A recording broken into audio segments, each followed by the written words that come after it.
अस्सलाम वालेकुम वरहमतुल्लाहि वबरकातुहू। वालेकुम अस्सलाम। तो मेरी आवाज आ रही है ना? मेरी आवाज आ रही है सबको, है ना? जी जी जी जी आ रही है। मुअज़्ज़ज़ साथियों और प्यारे प्यारे बच्चों, प्रोग्राम बहुत अच्छा लगा मुझे। हलाल के टॉपिक पे जो 3 सेक्शंस थे, हलाल फूड, हलाल वे ऑफ लाइफ और हलाल रिस्क, इन तीनों के बारे में बच्चों ने जो है वो बहुत अच्छी बातें की। अब इस सिलसिले में कुछ मैं अपनी जो है वो अपना मुताला और अपनी समझ जो है वो पेश करना चाहता हूँ मुख्तसर तौर पर। अल्लाह की किताब कुरान में जहाँ भी खाने पीने का जिक्र आया है तो एक लफ्ज़ इस्तेमाल हुआ है तय्यब, मिनत तय्यबात, यानी तय्यबात में से खाओ पियो। तय्यब का मतलब होता है पाक और साफ सुथरा, और तय्यब के मुकाबले में इसके बरअक्स जो लफ्ज़ इस्तेमाल होता है वो लफ्ज़ है खबीस। यानी इंसानों को तय्यब चीज़ें जो हैं वो खानी पीनी चाहिए और खबीस चीज़ों से जो है वो दूर रहना चाहिए, उसे खाना और पीना नहीं चाहिए। तो अब सवाल ये पैदा होता है कि तय्यब क्या है और खबीस क्या है। ये चीज़ इंसान किस तरह फैसला करे, इंसान कैसे जाने कि क्या तय्यब है और क्या खबीस है। तो इसके 2 तरीके हो सकते हैं इसको जानने के। एक है अल्लाह की अता की हुई फितरी रहनुमाई।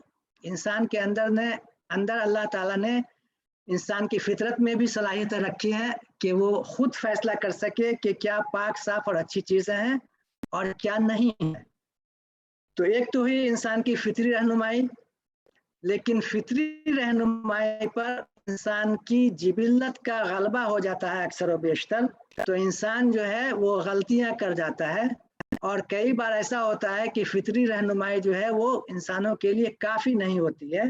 तो अल्लाह ताला ने अपनी किताब में और अपने पैगंबरों के जरिए जो अपना दीन भेजा, तो उसमें भी जो है वो अल्लाह ताला ने ये हिदायत हमें अता की अपने बंदों को कि खाने पीने में क्या हलाल है और क्या हराम है। ये दोनों लफ्ज़ जो हैं हलाल और हराम जो है वो कुरान से लिए गए हैं।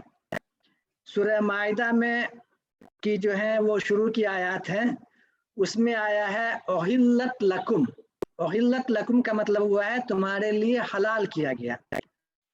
और अगली आयत में जो है ये लफ्ज़ आया है हुर्रमत अलैकुम, यानी तुम्हारे लिए तुम पर ये चीज़ें हराम की गई हैं। तो उस आयत को जब हम पढ़ते हैं तो ये 2 हिस्से हुए, एक तो हुआ उहिल्लत लकुम और दूसरा हिस्सा हुआ हुर्रमत अलैकुम। इस आयत को पढ़ने से पहले एक बात ये मैं अर्ज करना चाहूँगा कि हम जो कुछ खाते पीते हैं उसका असर जिस तरह हमारी सेहत पे होता है उसी तरह हमारी अखलाकियात पे भी उसका असर होता है। यानी इंसान अगर खून को पीने लगे तो उसके अंदर दरिंदगी की सिफत आ जाएगी, और दरिंदगी जो है वो इंसानियत के खिलाफ चीज़ है। तो खाने पीने का असर जो है वो सेहत पे भी होता है और अखलाक पर भी होता है। सेहत का असर जो है वो हम अपनी अकल से उसको इस्टेब्लिश कर सकते हैं। साइंस के ज़रिए हम जान सकते हैं कि क्या हमारे लिए नुकसानदेह है और क्या हमारे लिए फ़ायदेमंद है। लेकिन जहाँ तक अखलाक, किन चीज़ों से जो है वो इंसान के अखलाक पे असर पड़ता है, ये चीज़ जो है वो इंसानों के लिए जानना मुश्किल है, इंसान नहीं जान पाता है। तो इसीलिए अल्लाह ताला ने जो है वो अपनी तरफ से इंसानों की रहनुमाई की कि क्या हलाल है और क्या हराम है। तो अल्लाह ताला की बताई हुई जो चीज़ें हैं वो बिल्कुल चंद हैं। यानी उस आयत में आप जाएंगे तो जो सूरह माइदा की आयत है ओहिल्लत लकुम, इसके बाद कहते हैं कि ओहिल्लत लकुम बहीमतुल अनआम इल्ला मा युतला अलैकुम, यानी जानवरों में से, ये यहाँ मसला जो है वो फल सब्जी इसका नहीं है। यहाँ पे अल्लाह ताला जो हिदायत दे रहे हैं वो गोश्त से मुताल्लिक दे रहे हैं, नॉन वेज जो गोश्त हम लोग खाते हैं। तो अल्लाह ताला कहते हैं कि मवेशी किस्म के जो जानवर हैं वो तुम्हारे लिए हमने हलाल किया, ओहिल्लत लकुम इल्ला मा युतला अलैकुम, सिवाय उसके जो अब आगे बताया जाएगा तुम्हें।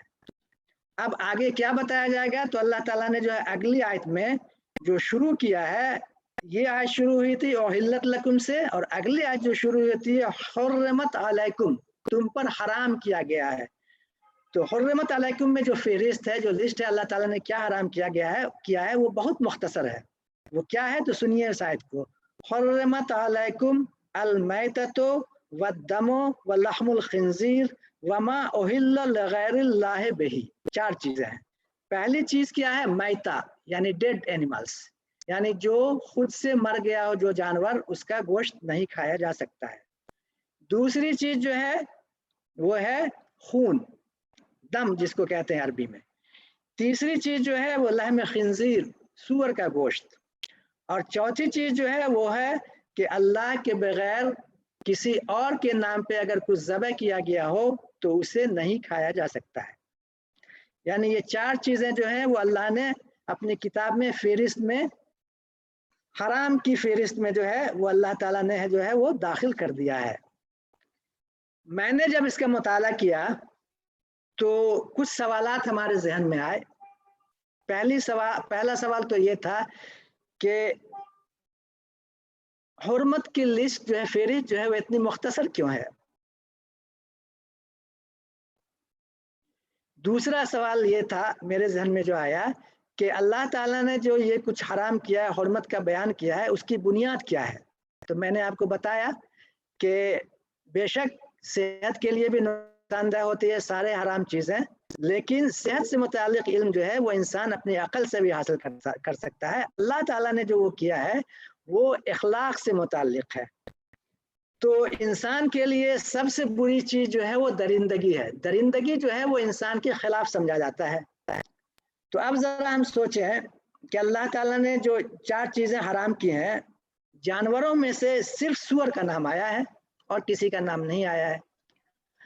अगर सवाल किया जाए कि इन 4 के अलावे और 5वीं चीज क्या हराम है, मिसाल के तौर पे अगर कोई कहे कि क्या शेर का गोश्त हराम है या हलाल है, तो जिन लोगों ने इस्लाम का मुताला किया है, अहादीस पढ़ी हैं, दूसरी किताबें पढ़ी हैं, तो वहां से देख के वो कह देंगे कि सूअर का गोश्त भी जो है वो हराम है। तो फिर सवाल ये पैदा होता है कि अल्लाह ताला ने सिर्फ, मैं कह रहा था कि शेर का गोश्त जो है वो हराम है, लोग कहेंगे। तो सवाल पैदा ये होता है कि अल्लाह ताला ने शेर का नाम कुरान में क्यों नहीं लिखा और सिर्फ सूअर का नाम क्यों लिखा? तो असल में मसला ये है कि जैसे मैंने अभी कहा था कि जिस तरह से खून जो है, खून पीना दरिंदगी की निशानी है। आप देखते हैं ना, खून कोई अलग से नहीं होता है, जिस्म के अंदर ही खून होता है। जानवर को हम ज़बह करते हैं तो अगर उसको ठीक से ज़बह नहीं किया जाए तो खून जो है वो उस गोश्त के साथ मिला हुआ रहेगा। तो इसलिए इंसान को जो है वो कंफ्यूजन हो सकता है कि भाई खून भी उसी जगह पे है जहाँ पे गोश्त है। तो जिस तरह से हम गोश्त को कंज्यूम करते हैं तो खून को क्यों नहीं कंज्यूम कर सकते? क्योंकि खून का कंजम्पशन जो है, खून पीना जो है वो अपने आप में दरिंदगी की निशानी है। और इंसान को जो है वो अल्लाह ताला चाहता है कि वो इंसानियत सीखे, दरिंदगी नहीं सीखे। इसलिए खून से ममानियत कर दी गई, जबकि दोनों एक ही जिस्म के अंदर है। जानवर को ज़बह करते हैं तो उसी जिस्म में खून भी है और उसी जिस्म में जो है वो गोश्त भी है। उसी तरह से शेर है या दूसरे जो जानवर हैं, जो दरिंदे हैं, अल्लाह ताला ने जो है वो अनआम को, मवेशी किस्म के जानवर के गोश्त को हलाल किया है, दरिंदों के गोश्त को जो है वो हराम रखा है। तो अब अगर सवाल ये करें, ये बात अगर मालूम हो गई हमको कि शेर भी हराम है और सूअर भी हराम है, लेकिन लोगों के अंदर जितनी जो है वो लोगों के नेचर में जो है वो जितनी नफरत या जो भी कहें डिसइंक्लिनेशन जो है वो सूअर के गोश्त से होगा, किसी और चीज से नहीं होता। इसकी क्या वजह है? अब जरा इस पे आप गौर करें कि ये 4 चीजें यहाँ पे मना की गई हैं, खून और सूअर का गोश्त। अब इस दोनों को कंपेयर करें आप, खून और सूअर का गोश्त। अगर मेरे पास बकरे का गोश्त है आता है, उसमें खून लगा हुआ है, तो हम क्या करेंगे कि उसको बकरे के गोश्त को धो देंगे, खून को हटा देंगे और गोश्त को जो है वो पका के खा लेंगे। लेकिन अगर बकरे के गोश्त के साथ सूअर का गोश्त जरा सा सट जाए, तो इन मुसलमानों की नफ्सियात आप देखें कि कोई उस बकरे के गोश्त को खाना पसंद करेगा जिसमें सूअर का गोश्त सट गया हो? नहीं करेगा। ऐसा क्यों है? अल्लाह की जो कुरान की जो आयत है उसमें चारों चीजें एक ही जगह बयान की गई हैं। यानी जिस आयत में खून को बयान किया गया है उसी आयत में सूअर की हुर्मत भी बयान हुई है। तो फिर सूअर के गोश्त से हमें इतनी जो है वो नफरत क्यों होती है और खून से नहीं होती है? इसकी क्या वजह है? ये असल में नफ्सियात है इंसान की कि चीज़ों को समझे बगैर जो है वो अच्छी तरह से समझे बगैर सरसरी तौर पे जो है वो इंसान जो है वो जब चीज़ों को समझता है तो ऐसी ही नफ्सियात डेवलप होती है इंसानों के अंदर। तो असल चीज़ जो है सूअर का गोश्त जो है, चूंकि इंसान सूअर का गोश्त इसलिए हराम किया गया है कि उसके अंदर दोनों खुसूसियात पाई जाती हैं, दरिंदों के भी और मवेशी के भी। वो बीच में है, वो ऐसा है कि उसमें सूअर की कुछ खुसूसियात जो है वो दरिंदों जैसी हैं और कुछ खुसूसियात जो है वो मवेशियों जैसी है। तो अब इंसान को जो है वो कंफ्यूजन हो सकता है कि इसे खाना चाहिए नहीं खाना चाहिए। तो अल्लाह ताला का जो दीन है उसमें ज्यादातर अल्लाह ताला ने वहां रहनुमाई करने की कोशिश की है जहां इंसान खुद से जो है फैसला नहीं कर पाए। तो आप अगर हिस्ट्री को निकाल के देखें तो सूअर का गोश्त अल्लाह की सारी किताबों में, यानी पहले जो किताबें नाजिल हुई हैं, कुरान में तो है ही, तौरात, इंजील, खासकर तौरात में, वहां भी अल्लाह ताला ने इसे हराम किया था। तो जब तक आप जरा सा ईसाइयत का मुताला करें कि उनके यहाँ सूअर लोग मजे से खाते हैं। अब पोर्क जो है वो बहुत मरगूब गज़ा है, सूअर का गोश्त मजे से खाते हैं। तो ऐसा क्यों है कि जब तौरात में यानी उनकी किताब में ये ममनू था तो फिर कब से उन्होंने ये खाना शुरू कर दिया? हुआ ये कि जब पापायत ने फरोग पाया तो किताब को पीछे रख दिया गया और इंसान को जो है वो मजहब के लिए उन लोगों के यहाँ, ईसाइयों के यहाँ जो है वो पोप जो कुछ कहेगा वही मजहब है, किताब पढ़ने की जरूरत नहीं है उनको। तो जैसे ही किताब से उनका रिश्ता टूटा तो उनके दस्तरखान पे जो है वो सूअर का गोश्त पोर्क जो है वो मजे से आ गया। तो ये इस बात का सबूत है कि अल्लाह ताला ने ऐसी रहनुमाई की है कि इस जगह के लिए खसूसी रहनुमाई की है जहां इंसान को जो है वो क्या कहते हैं उसे, कि कंफ्यूजन होने का सबब हो। तो वहां पे अल्लाह ताला ने जो है बिल्कुल वाज़ेह अल्फाज में अपनी किताब में और अपने पैगंबरों के जरिए जो है वो इंसानियों की रहनुमाई की है। अब सवाल ये पैदा होता है कि ये जो पाक चीजें हम खाते हैं तो इसकी अहमियत इतनी ज्यादा क्यों है? अहमियत इसलिए इसकी ज्यादा है कि हमारे वजूद के, इंसानों के वजूद के दो हिस्से हैं, एक है उसका जिस्मानी वजूद और दूसरा है उसका अखलाकी वजूद। तो अल्लाह ताला चाहता है कि इंसान का जिस्मानी वजूद भी पाक और साफ हो और उसका अखलाकी वजूद भी जो है वो भी पाक और साफ हो। कुरान में अल्लाह ने कहा है कि कद अफलह मन ज़क्काहा व कद खाब मन दस्साहा। फलाह पा गया वो जिसने अपने आप को पाकीज़ा रखा और नुकसान उठाने वाला आखिरत में वो होगा जिसने अपने आप को आलूदा रखा। तो पाकीज़ा रहना जो है वो इंसान के लिए जो है वो एक बहुत बड़ी ज़रूरत है। आखिरत के लिए जो है, आखिरत की कामयाबी जो है वो पाकीज़ा लोगों के लिए है, आलूदा लोगों के लिए आखिरत की कामयाबी नहीं है। अब ज़रा देखिए कि हम जो जानवरों का गोश्त खाते हैं तो उसको ज़बह करते हैं, ज़बह करने का क्या फ़लसफ़ा है? अगर जानवर खुद से मर गया है तो उसे जो है वो खाने से मना किया गया, मैता कहा जाता है उसे, क्लैरियन या डेड बॉडी है वो। और ज़बह करने का फ़लसफ़ा क्या है? ज़बह करने के दो फ़लसफ़े हैं, दो हिस्से हैं इसके।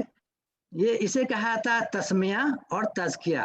तस्मिया ये है कि किसी जानवर को हम ज़बह करेंगे तो अल्लाह का नाम लेकर बिस्मिल्लाह अल्लाहु अकबर कह के उसे ज़बह किया जाता है, इसे कहते हैं तस्मिया। ये इसलिए इसकी अहमियत इसलिए है कि किसी की जान लेना जो है वो हमारा हक नहीं है, हम इसलिए उसकी जान ले रहे हैं कि अल्लाह ने उसकी इजाज़त दी है। तब हम उसका जान ले रहे हैं। उसका भी खालिक अल्लाह है, उस जानवर का भी खालिक अल्लाह है और हमारा भी खालिक अल्लाह है। हमें ये इख्तियार नहीं है कि किसी मखलूक की जान लें अपने खाने के लिए, लेकिन चूंकि अल्लाह ने इसकी इजाज़त दी है तो उसकी इजाज़त के इजहार का ये तरीका है कि हम बिस्मिल्लाह अल्लाह अकबर कह के जानवर को ज़बह करते हैं। ये कहलाता है तस्मिया। ज़बह का एक हिस्सा हुआ तस्मिया, ये ज़रूरी है। दूसरा हिस्सा है तज़किया। तज़किया का मतलब कि उस गोश्त को पाक करना। तो पाक गोश्त तो पाक होता ही है, उसके साथ जो खून होता है वो नापाक होता है। तो ज़बह करके उसके खून को निकाल दिया जाता है ताकि उसका गोश्त जो है वो पाक हो जाए। तो ये चंद बातें थी जो मेरे मुताले में आई थी, तो मैंने चाहा कि आज के इस मौका पे आपके साथ ये शेयर करूं। व आखिर दावाना अनिल हम्दुलिल्लाह रब्बिल आलमीन। और बहुत शुक्रिया आप सब लोगों का, डॉक्टर साहब का बहुत शुक्रिया, और बच्चों का तो खास खुसूसी शुक्रिया है। बच्चे जो हैं वो मन के सच्चे होते हैं और बच्चों के साथ वाकई बहुत मज़ा आता है। इंसान की ज़िंदगी जो है उसकी सारी रोशनी जो है वो बच्चों से है। तो बहुत बहुत शुक्रिया। अस्सलाम वालेकुम, जज़ाकुमुल्लाह खैरन कसीरा। बहुत बहुत शुक्रिया आपका जनाब मोहम्मद शकील अशरफ साहब, और आपने बहुत तफसील के साथ बच्चों के सामने ये बातें रखी हैं जो बहुत ज़रूरी हैं आज के ज़माने में, क्योंकि ख़ास तौर से हमारी जो नई नस्ल है उनको मज़हब के बारे में मालूमात हासिल करना और हलाल हराम की तमीज़ पैदा करना हमारा फ़र्ज़ है, ताकि जब वो बाहर की दुनिया में निकलें तो अपने आप को इस असलहे से मुसल्लह करके निकलें कि उन्हें ये मालूम हो कि क्या हलाल है और क्या हराम है। जी, आपका मैं तहे दिल से शुक्रिया अदा करती हूँ, और हमें उम्मीद है कि अब मोहम्मद इलियास साहब आपका